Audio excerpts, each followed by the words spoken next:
आप सबको जय मसीह की।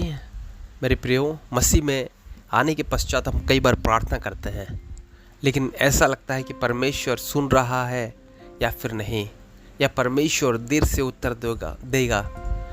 आज इस संदेश में हम यही आलोचना करेंगे कि परमेश्वर प्रार्थना को उत्तर देर से क्यों देता है, या हमें प्रार्थना को उत्तर देर से क्यों मिलता है। यह विषय बहुत लोगों के दिल से जुड़ा हुआ है। कई बार हम पूरी ईमानदारी से प्रार्थना करते हैं, लेकिन उत्तर तुरंत नहीं मिलता।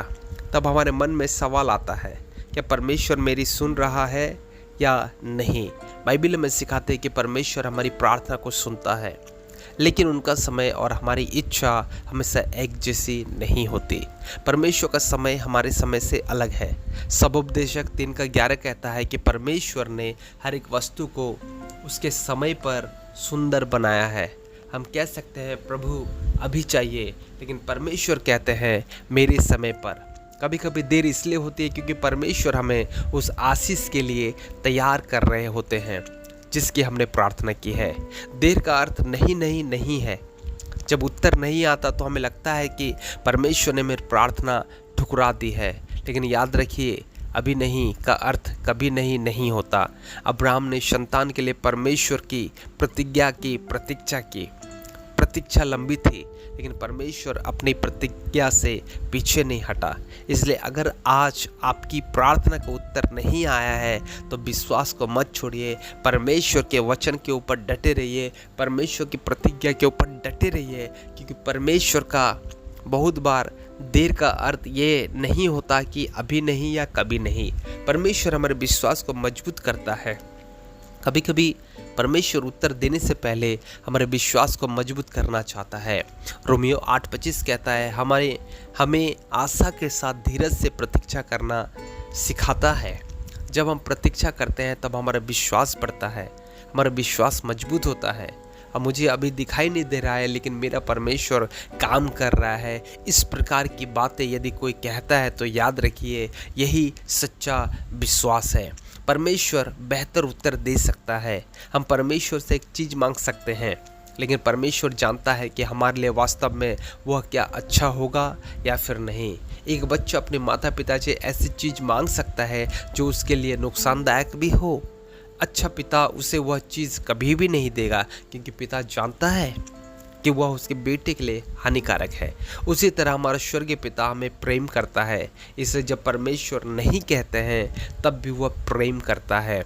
जब वह प्रतीक्षा करो कहते हैं तब भी वह प्रेम करता है। प्रार्थना केवल उत्तर पाने के लिए नहीं है, प्रार्थना का उद्देश्य केवल परमेश्वर से कुछ लेना भी नहीं है।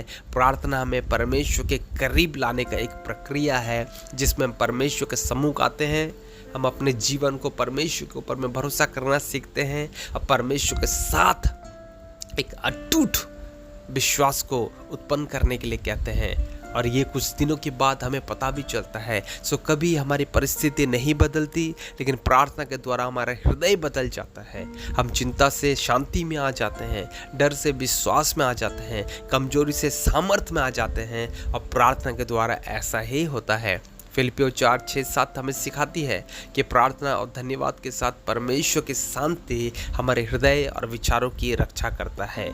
इसलिए मेरे प्रियो, अगर आपकी प्रार्थना का उत्तर देर से मिल रहा है तो प्रार्थना बंद मत कीजिए। रोते हुए भी प्रार्थना करें, इंतज़ार करते हुए भी प्रार्थना करें। जब कुछ ना समझ में आए तब भी प्रार्थना करें, क्योंकि परमेश्वर की चुप्पी उनकी अनुपस्थिति नहीं है। आज विश्वास से कहिए कि प्रभु मुझे नहीं पता कि अब उत्तर कब आएगा, लेकिन मुझे भरोसा है कि आप मुझे सुन रहे हैं और मैं आपके समय पर भरोसा करता हूँ। भजन 27:14 कहता है, यहोवा की बाट जोता रहे, या बांध और तेरा हृदय दृढ़ रहे। याद रखिए, उत्तर देर से आ सकता है, लेकिन परमेश्वर कभी देरी नहीं करता। उनका समय हमेशा सही होता है। आइए प्रार्थना करें। प्रभु, हम दुआ करते हैं। कई बार हमें ऐसे लगता है कि हम उत्तर नहीं पाएंगे, लेकिन पिता हम दुआ करते हैं कि हमारे अंदर में अविश्वास की आत्मा का कार्य को तो दूर। और प्रभु, परिस्थिति चाहे बदले या ना बदले, हमारा प्रार्थना का उत्तर मुझे मिले या ना मिले, लेकिन मुझे सीखा कि मैं तेरे ऊपर विश्वास करने पाऊँ। प्रभु, मुझे सीखा कि मैं तेरे समय के लिए अपेक्षा करने पाऊँ। और तेरी बातों के ऊपर मैं तेरी प्रतिज्ञा को सच्चा मानकर उस पर चलना सीख जाऊं। प्रभु दया कर। आपने मेरी प्रार्थना को सुना है, मैं विश्वास करता हूँ, यीशु के नाम से मांगता हूँ। आमीन आमीन। God bless you.